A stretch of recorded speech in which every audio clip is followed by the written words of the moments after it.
আজকের দিন 17ই জুলাই। নমস্কার বন্ধুরা, good morning from a very nice day in Srinagar. এখন বাজে 8:45। আমরা রওনা দিচ্ছি কার্গিলের উদ্দেশ্যে। হোটেলের থেকে বেরিয়ে একটুখানি এগোনোর পরে ডাল লেককে বাঁদিকে রেখে আমরা চলতে থাকি টুয়ার্ডস শ্রীনগর লে হাইওয়ে। কোইন্সিডেন্টালি সেই দিনটা ছিল মোহরমের 10th ডে।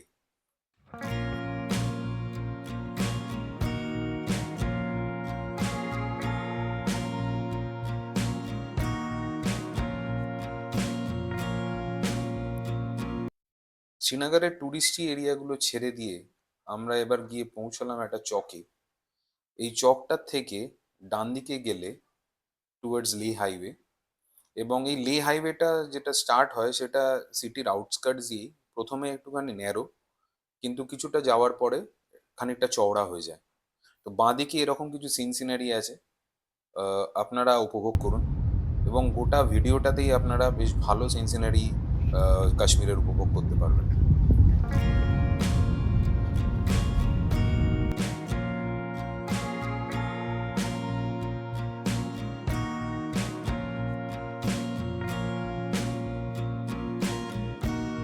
আমরা কাশ্মীরের গ্যান্ডারবাল প্রভিন্সে প্রবেশ করেছি। এখানে রাস্তাটা অনেকটা চওড়া হয়ে গেছে এবং ডান দিক দিয়ে যাচ্ছে সিন্ধ নদী, যেটার উৎপত্তি বালতালের কাছে।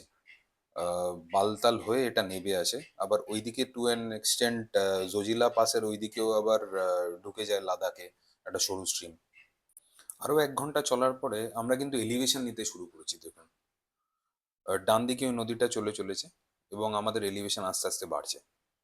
সোনমার্গ যাওয়ার পথে সিনসিনারি কিন্তু খানিকটা এরকম, এবং আগে যে বাসগুলো দেখছেন এগুলো পৌঁছবে বালতাল ক্যাম্প আজকেই, এবং ওখান থেকে অমরনাথ যাত্রার জন্য বেরোবে।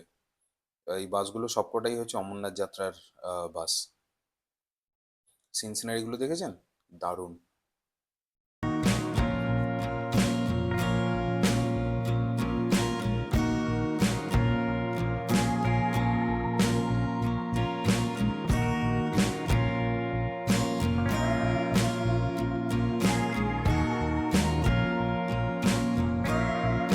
এইখানে যে রোড কনস্ট্রাকশনটা হচ্ছে, আমরা যখন গেছিলাম তখন জেড মোড় টানেল তো খোলেনি।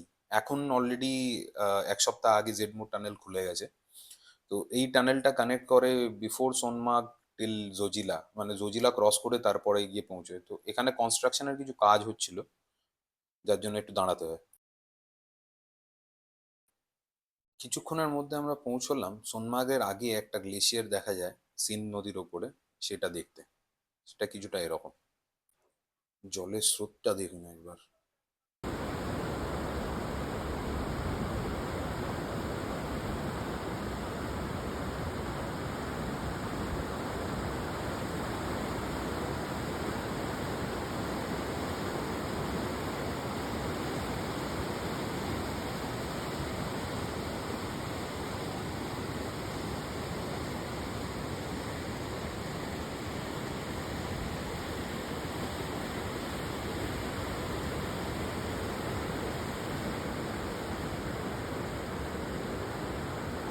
এই জায়গাটা ছেড়ে আমরা আবার এগিয়ে যেতে থাকি টুয়ার্ডস সোনমার্গ।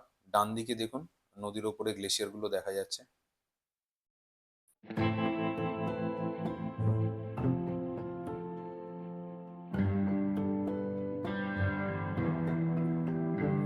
সকাল 10টা 40 নাগাদ এই দেখুন আমরা সোনমার্গ পৌঁছচ্ছি। একটা সুন্দর ব্রিজ আছে এখানে নদীর ওপর দিয়েই, এবং রাস্তাটা দেখছেন, এই রাস্তাটাই কিন্তু জজিলা টানেল, যেটা জেড মোড় টানেল কানেক্ট করে।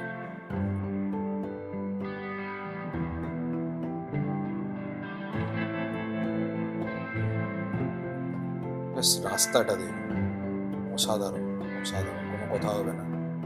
আর এই এই রাস্তাটা তৈরি হয়ে গেলে একটা জিনিস হবে, যে রাস্তার ড্রাইভেবিলিটিটা খুব সুন্দর। দারুণ সিনসিনারি চারিদিকে, কিন্তু জজিলার যে সিনসিনারি সেগুলো আপনারা দেখতে পাবেন না এখানে গেলে। রাস্তার সৌন্দর্য কেমন উপভোগ করছেন আপনারা নিশ্চয়ই কমেন্টসে জানাবেন।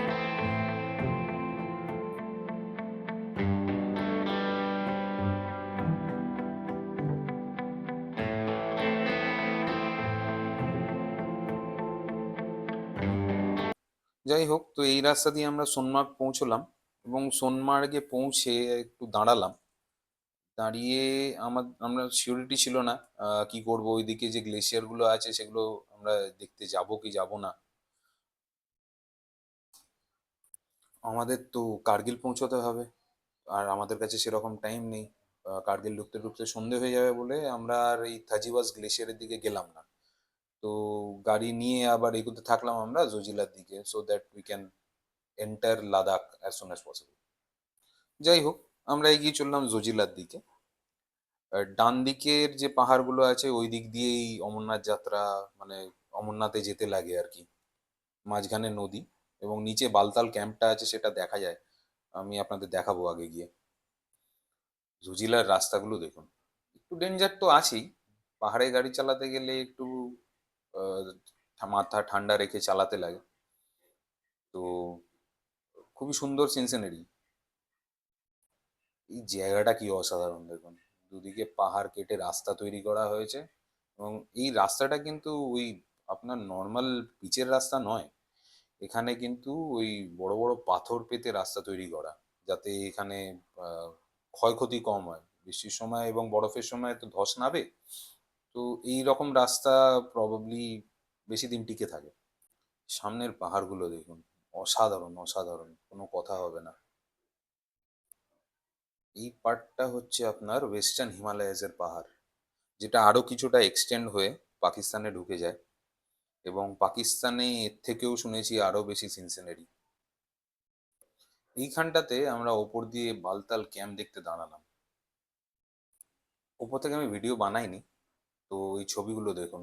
বালতাল ক্যাম্প, নিচে যে ক্যাম্পটা দেখা যাচ্ছে ওটা বালতাল ক্যাম্প দেখা যাচ্ছে। ওখানে স্টে করিয়ে তারপরে অমরনাথের জন্য ট্রেকিং হয়।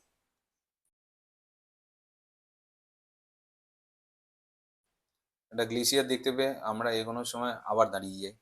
আহ, খুশি হয়ে গেছিলাম আমরা এই গ্লেশিয়ারটা দেখে। লাইফে কোনোদিন গ্লেশিয়ার দেখিনি তো। যাই হোক,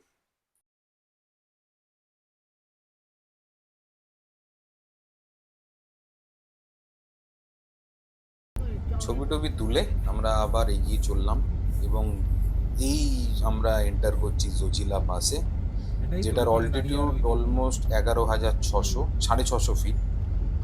আর এটা হচ্ছে ঠিক আছে তো। যে গেটটা দিয়ে লাদাখে প্রবেশ, মানে জজিলা পাস অ্যাকচুয়ালি জম্মু কাশ্মীরকে লাদাখ থেকে সেপারেট করে। তো জজিলা পাসের ওধারে গেলে লাদাখ, আর এধারে Jammu and Kashmir. This is the bus, we are in Ladakh.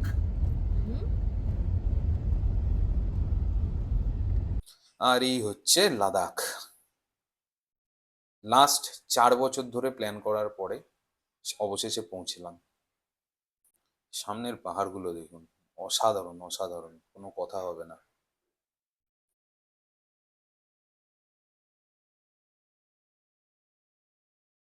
আরো কিছুক্ষণ চালানোর পরে আমরা পৌঁছই 1:30 নাগাদ এরকম একটা জায়গায়, যেখানে দেখলাম নদীর ধারে লোকজন পিকনিক করছে।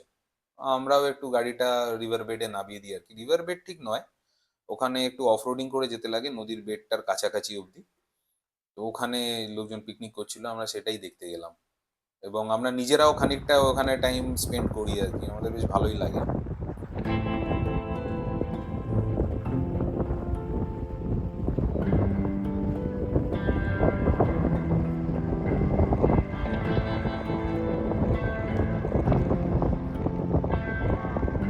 মানে প্রচন্ড হাওয়া, জলটা পুরো বরফ গলা এদিকে জল।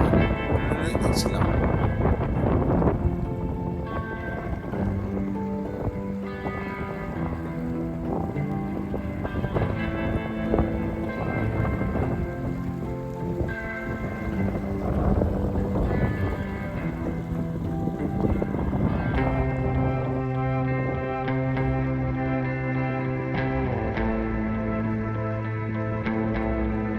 যাই হোক, আমরা আবার এগিয়ে চলতে থাকলাম কার্গিলের উদ্দেশ্যে।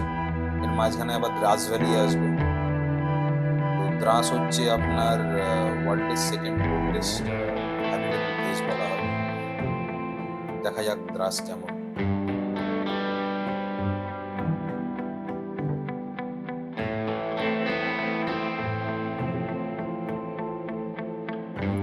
রাজ ভ্যালি পৌঁছানোর আগে কিন্তু রাস্তাটা এখনো অসাধারণ সুন্দর। মানে কোনো কথা হবে না। ভ্যালির ওপর দিয়ে গাড়ি চালাচ্ছি, রাস্তা অসাধারণ, চালানোর কোনো অসুবিধে হয় না এবং সোজা সোজা হাইওয়ে। বাঁদিকে সিন সিনারিগুলো দেখুন একবার। উপরে পাহাড়, নিচে নদী বয়ে যাচ্ছে, এরকম scene scenery out of the world.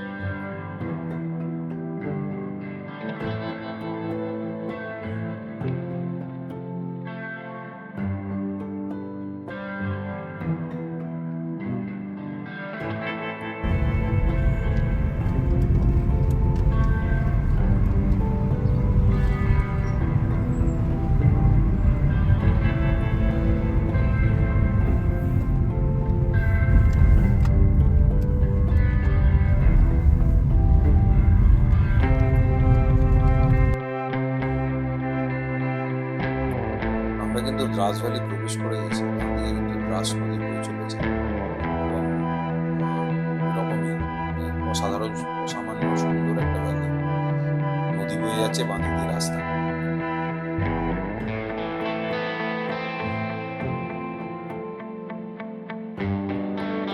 ভ্যালিটা কেমন লাগছে বলুন? যদি ভালো লাগে লাইক, শেয়ার এবং সাবস্ক্রাইব কিন্তু অবশ্যই করে দেবেন।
এই দুপুর 2টোর দিকে আমরা পৌঁছলাম দ্রাসের আউটস্কার্টসে এবং পৌঁছে আমরা জানতে পারি মোহরমের 10th দিনের ফলে, মানে 10th ডে যে প্রসেশন হয় না, তার ফলে দ্রাসের টাউনের ভেতর দিয়ে আমরা যেতে পারবো না এবং আমাদেরকে দেখিয়ে দেওয়া হয় একটা বাইপাস, যে বাইপাসটা হচ্ছে টাউনটাকে বাইপাস করে বাইরে আউটস্কার্টস দিয়ে আহ, একটা একটা পাহাড়ের নিচ থেকে দ্রাসের বাইরে নিয়ে গিয়ে আবার হাইওয়েতে মার্চ করে দেবে।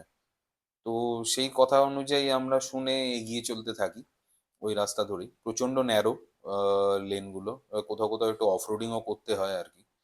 তো করে আমরা একটা আন্ডার কনস্ট্রাকশন হাইওয়েতে পৌঁছোই এবং ওই আন্ডার কনস্ট্রাকশন হাইওয়ে থেকে আমরা আবার নেমে যেতে থাকি। এখানে তো একটি গাড়ি অলমোস্ট স্ট্রাগলই করছিল, কেননা কিছুভাবে হয়তো আটকে গেছিল পাথরে, ফ্রিকশনে আটকে কিছুক্ষণের জন্য বসেছিল। মোটামুটি 2:45 নাগাদ আমরা পৌঁছই কার্গিল ওয়ার মেমোরিয়াল, যেটা তোলোলিং শৃঙ্গের পাদদেশে অবস্থিত। এটা দ্রাস ভ্যালিতেই পড়ে। আমাদের বিশেষ ভেতরে ছবি তোলা নেই, কেননা ওয়ারের 25 বছর উপলক্ষে ভেতরে সেনাবাহিনীদের মহড়াও ছিল আর কোথাও কোথাও বারণ করা ছিল। তো ভেতরটা আমি দেখাচ্ছি না সেরকম ভাবে, যেখানে একটা দুটো ছবি তুলেছি সেটা দেখাচ্ছি।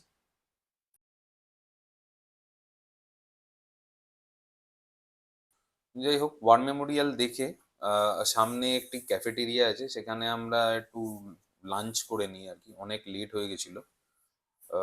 লাঞ্চ করার পরে প্রায় 4:30 নাগাদ আমরা আবার রওনা দিলাম কার্গিলের উদ্দেশ্যে। আমাদের সেদিনকে কোনো বুকিং করা নেই এবং কার্গিলে পৌঁছে আমাদের খুঁজতে হবে কি হোটেল পাওয়া যায়।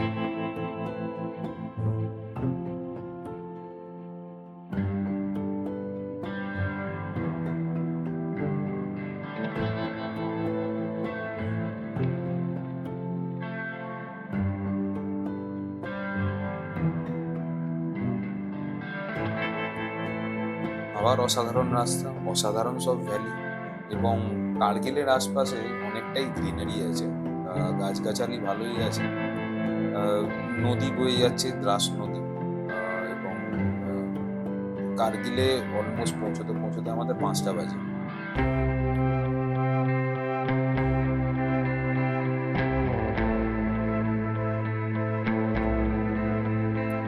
এই 5টা 5:30 নাগাদ কার্গিলে পৌঁছানোর পরে আমাদেরকে ওখানে বলা হলো যে কার্গিলের মেন টাউনে ঢুকতে পারবো না, তো বাইপাস নিতে হবে। তো যাই হোক, আমরা বাইপাসটা নিয়ে আবার ওপরে, খানিকটা একটা পাহাড়ের ওপরে উঠতে লাগে রাস্তা আছে, হাইওয়ের পার্ট। তো উপরটাতে উঠে আমি ওখানে একটা পুলিশ দেখি, এক পুলিশওয়ালা দেখে আমি জিজ্ঞেস করি আর কি, যে আমি কার্গিলে গিয়ে থাকবো। তো প্রথমে আমাকে পাঠিয়ে দিচ্ছিল লেহর দিকে। আমি বললাম লেহ যেতে অনেক টাইম লেগে যাবে, আমি কার্গিলেই আমাকে থাকতে হবে, বয়স্ক মানুষ আছে বলতে। যাই হোক, উনি বললেন আমাকে যে তুমি 10 মিনিট দাঁড়িয়ে যাও, কার্গিলে মোহরমের 10 দিনের প্রসেশন অলমোস্ট শেষ হয়ে এসছে, তো যেই শেষ হয়ে যাবে আমি তোমাকে ভেতরে ঢুকতে দেবো ওই টাইমে। যাই হোক, একটু ওয়েট করার পরে আরো 10 মিনিট পর আমাকে উনি বললেন যাও এবার ভেতরে যেতে পারো, প্রসেশন শেষ হয়ে গেছে।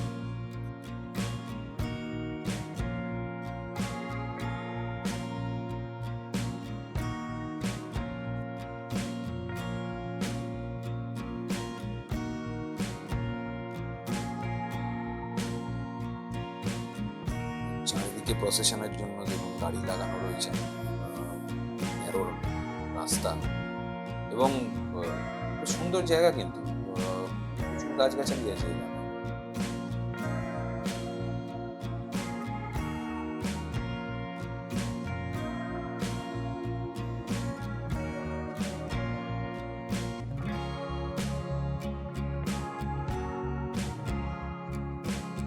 যাই হোক, বেশ খানিকক্ষণ পরে 4:45 তখন বাজে, সরি, পৌনে 6টা বাজে তখন। 5:45 নাগাদ আমরা সুরু রিভার ক্রস করলাম, করেই সামনে বাঁদিকে একটি জায়গায় হোমস্টে লেখা ছিল, ওখানে আমরা থামলাম একটু এনকোয়ারি করতে যদি এখানে থাকা যায়। এনকোয়ারি করে একটা রুম পাওয়া গেল হোটেল নিউ ইন্টারন্যাশনাল গেস্ট হাউসে। গেস্ট হাউসের দাদা এবং যে শেফ ছিলেন ওনারা খুবই খুবই ভালো মানুষ।